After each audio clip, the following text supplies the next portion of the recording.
100 năm có là bao lâu, yêu thương đi chẳng cần nấu sâu, đời vui khi đời có những giấc mơ.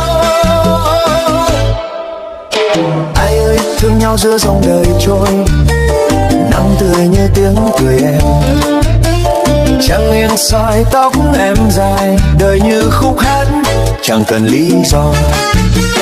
Đêm qua ta đã cười, sáng nay thêm nụ cười, ngày mai dẫu gió mưa lòng vẫn thanh thơi.